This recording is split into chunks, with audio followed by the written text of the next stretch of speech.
Mira, la primera que me llegó fue a las 10:02, o sea, terminando el programa. Esta es la oficina de Punto Final en Latina Televisión. Estamos a punto de dar con el rastro inicial de quienes están tras las amenazas de muerte a un equipo periodístico de este programa conducido por Mónica Delta. Ayer han buscado, desde el mediodía han hecho 4 búsquedas, esta señorita, el DNI de Mónica Delta. Lo que descubrimos además lo dejará impactado porque sus datos personales, así como le pasó a la conductora de este programa, pueden estar siendo expuestos abiertamente sin ningún tipo de control. Noviembre 27, Percy Team, owner, o sea, administrador. Esa es la hora que me lo mandan. Administrador del grupo. Mira, al ver este reportaje del día domingo, pienso de que esto es algo muy grande, inclusive desde el ministerio.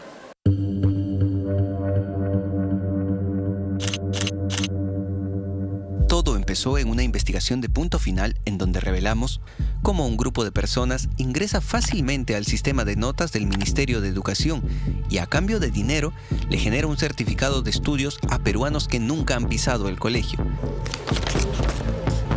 Esto alertó a esta educadora con más de 40 años de trayectoria, quien nos citó en su centro educativo para contarnos algo realmente grave. No, mire, todos estos certificados que yo lo he impreso, todos estos certificados Son mentiras. son mentiras. Todos, son 138 certificados. O sea, son reales para el Minedo. Para el Minedo son reales.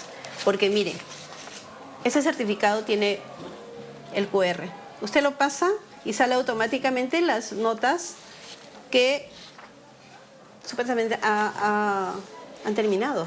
Claro, primero, segundo, tercero, Claro, cuarto. por supuesto. Sin explicación alguna, la directora del CEBA República de Cuba en Comas perdió el acceso al sistema de registro de notas que le otorga la UGEL y que sirve precisamente para generar certificados de estudio a los alumnos que concluyen su secundaria. Pese a sus reclamos, con una extraña pasividad, las autoridades de la UGEL se demoraron un mes en entregarle un nuevo usuario y contraseña. Cuando volvió a ingresar al sistema, se dio cuenta que sin saberlo, ya era parte de un delito. Me quedé estupefacta. Dije, ¿qué ha pasado? 138 certificados, que hayan esperado tanto. Esto es una mafia. De frente le dije, esto es una mafia. Desde el usuario de esta directora se habían generado 138 certificados de estudio para supuestos alumnos de este colegio, gente que nunca había estudiado aquí y que habían pagado para obtenerlos de manera virtual. Se han puesto las notas que han querido. Las que han querido. Usted se fija ahí, tienen buenas notas. Claro, 18, 17. Ni siquiera mis estudiantes que permanecen aquí, están todo el año, tienen esas notas, ¿no? O sea... Cada uno de estos certificados vale en promedio 200 soles. Aquí hay 138. Es decir, en apenas un mes, la persona que vendió certificados de colegio con el usuario de esta docente generó más de 27.000 soles. 27.000 soles en un solo colegio en 30 días. Negocio redondo.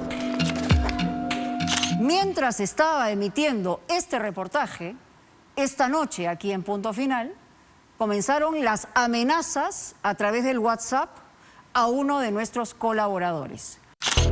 La investigación pasada le puso luz a este tema y eso nos puso en la mira de estos malos negociantes.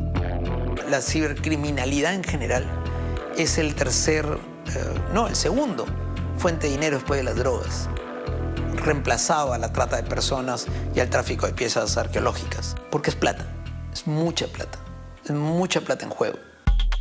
Las amenazas de muerte a través del WhatsApp contenían las fichas RENIEC de Mónica Delta y de otro periodista de este programa y llegaban desde distintos números de teléfono. ¿Cómo los delincuentes tenían acceso a nuestros datos personales? ¿Tan fácil es conseguir en nuestro país la ficha RENIEC de todos los peruanos? El Estado no ha creado una cultura de ciberseguridad. Tenemos un decreto de urgencia sobre seguridad digital del año 2020, sin reglamentar. Una ley de ciberdefensa del año 2019, sin reglamentar. Pregunta cuál es la política del Estado en tema de ciberseguridad, no existe. ¿Cuál es la política del Estado en materia de ciberdefensa? Hay que buscarla. ¿Por qué? Porque hemos quedado y nos gana el día a día. Telegram es una aplicación de mensajería instantánea parecida al popular WhatsApp. Sin embargo, esta aplicación se ha convertido en una especie de mercado negro de todo tipo de información. No hay filtros. Cualquier persona puede solicitar a su antojo la información de otra y hacer con ella lo que quiera. Vea la cantidad de fichas con el diseño RENIEC que circulan aquí. Información personal vendida y expuesta abiertamente. Basta que yo haga un pago por Yape del DNI o el nombre completo de una persona para tener completo acceso a su información personal. Nombres completos, nombre del padre, de la madre, dirección, lugar de nacimiento, números asociados a su DNI, lugar de trabajo, último sueldo y toda aquella información asociada al número del DNI. Información privada, totalmente expuesta al mejor postor. Precisamente uno de estos grupos fue donde se publicó la información personal del equipo periodístico de Punto Final, y con esa misma información empezaron las amenazas a través del WhatsApp. ¿Quién cuida y protege los datos personales que se consignan en RENIEC? ¿Cómo es posible que la información sea tan expuesta y que se venda incluso a través de Telegram, por ejemplo? Podríamos decir un presunto uso indebido por parte de los usuarios que tienen este acceso a la base de datos, un acceso de por sí limitado a esta base de datos. Y con relación a lo que señalas estos temas de Telegram, yo lo que sí te puedo asegurar es que la información que ellos te proporcionan no es la información que sale de la base de datos de RENIEC. El RENIEC otorga permisos a distintas entidades públicas y privadas que, por el rubro de su negocio, necesitan hacer una corroboración de identidad. Esta entidad asegura que la información que circula en Telegram no corresponde a la base de datos de RENIEC. El acceso a la ficha RENIEC no es complicado. Alguien que tenga acceso a porque hay mucha gente que tiene, pero esto deja un log, deja un rastreo. De hecho, tú le puedes preguntar a RENIEC que te diga qué usuarios han tenido acceso a tu ficha. De pronto en la tabla aparece que en los días de la amenaza, Juancito entró.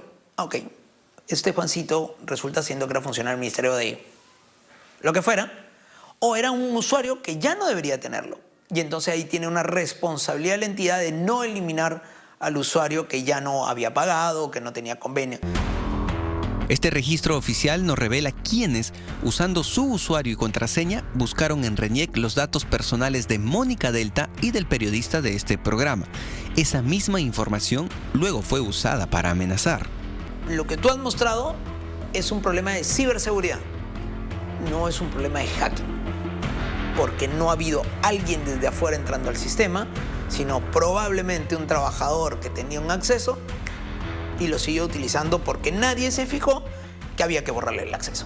En esta gestión de RENIEC se encontró una gran cantidad de usuarios que tenían estos accesos a la base de datos de RENIEC, lo que nosotros hemos ido reduciendo y cortando el número de usuarios, de entidades, de tal manera que ahora limitamos bastante el acceso a esta base de datos que consideramos que por el marco legal deben tener las empresas que están ceñidamente o que expresamente se señalan que deben tenerlo.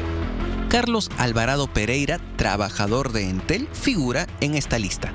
Con el usuario que la empresa de telefonía le asignó, se buscó 3 veces la información privada de uno de los periodistas, la misma que luego se usó para amenazarlo de muerte.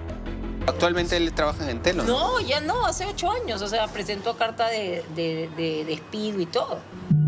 Aquí viene lo más sorprendente. Carlos Pereira ya no es trabajador de Entel hace más de 6 años. Lo que dice su esposa se corrobora con esta constancia de trabajo firmada por Entel, en donde reconocen como trabajador a Carlos únicamente hasta el 15 de agosto del 2017. Entonces, ¿quién usa su usuario para exponer información privada de las personas? ¿Por qué la empresa mantiene activo el usuario de este hombre si ya no pertenece a su planilla hace más de 6 años? Tengo entendido por lo que me dices que no es la primera vez que tiene... No, no es la primera vez, pero nunca por denuncia de muerte, o sea, esa es otra cosa, sino por un tema de usuarios. Nosotros buscamos una entrevista oficial con Entel, pero se negaron a declarar, asegurando que todo está en proceso de investigación y que recién ahora, después de 6 años, eliminaron el usuario de Carlos. ¿Qué está haciendo RENIEC para poder salvaguardar los datos de todos los peruanos y esto no siga ocurriendo finalmente? Lo que nosotros hacemos es colocar tramas, que se vea la trazabilidad del documento, y estas tramas que aparecen en el papel aparece el número del DNI de la consulta, la hora que yo he efectuado la consulta, y también estamos trabajando en mecanismos de autenticación dactilar, autenticación de biometría facial, que nos permita tener mucho más controles que los que ahora tenemos y de todas maneras garantizar esa seguridad de la información. ¿Cuántos usuarios tienen acceso a nuestra información? ¿Cuántas empresas irresponsables no generan el control sobre los usuarios que ellos mismos les otorgan a sus trabajadores?